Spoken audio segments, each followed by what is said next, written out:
S nama je Jelena Modrić, predsjednica Savjeta Škole medijske kulture dr. Ante Petrlić. Dobar vam dan. Dobar dan.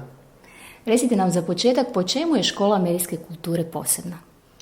Pa Škola medijske kulture je posebna po tome što je to, čini mi se, najkvalitetniji sustav izvanškolskog cjeloživotnog obrazovanja, prije svega namijenjeno nastavnicima, profesorima, učiteljima, članovima raznih kinoklubova, video udruga, ali i svim građanima koji vole film, koji vole medije, koji vole radio i koji žele ipak nešto malo više naučiti o tome. 21. puta se održava. Recite nam koja je formula tolike godine da se održala? Pa jako puno truda i jako puno rada.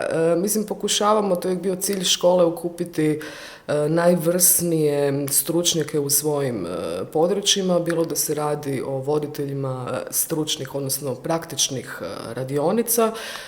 Također imamo i 2 seminarska stupnja gdje se predaju teorijska predavanja, tako da uvijek pratimo neke nove teme, što postoji, što je aktualno, na koji način bi školu mogli upotpuniti. Pa evo, primjerice, ove godine imamo nova predavanja koje se bave računalnim igrama i filmovima, kako pratiti, kako analizirati televizijske serije. S druge strane imamo i nove radionice, dramska pedagogija, tako da pokušavamo biti aktualni, pokušavamo se prilagoditi svijetu, pokušavamo se prilagoditi, odnosno odgovarati na potrebe naših polaznika.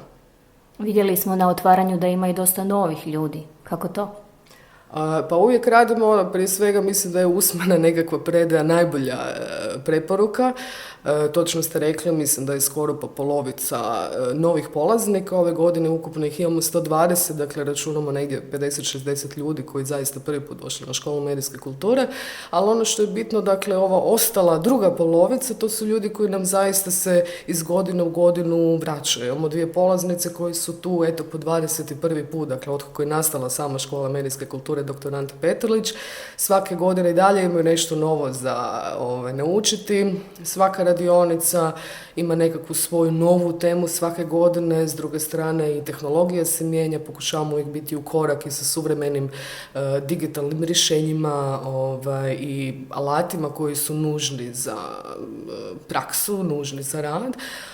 Tako da iz toga razloga ljudi nam se vraćaju, zadovoljni su ili jednostavno idu iz radionice u radionicu saznat, naučiti još nešto više i kažu da im je to povratna iskustva su vrlo pozitivna, dapače, kažu da znanje i praktično nekakva iskustva koja dobiju na Školi medijske kulture, kažu da itekako mogu iskoristiti u svom nekakvom svakodnevnom poslu, u nastavi, u videodružinama i sl.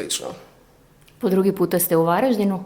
Tako je, grad Varaždin nam je opet domaćin. Ovom prilikom bih htjela zahvaliti gradu i Pučkom otvorenom učilištu što su nas opet zaista lijepo primili i izrazili nam lijepu dobrodošlicu. Mislim da je to lijepi početak suradnje. Eto, večeras opet smo u Kino Gaju, tako da Škola medijske kulture i Varaždin ima jednu posebnu vezu, što bi se reklo, koja mislim da će trajati i dalje.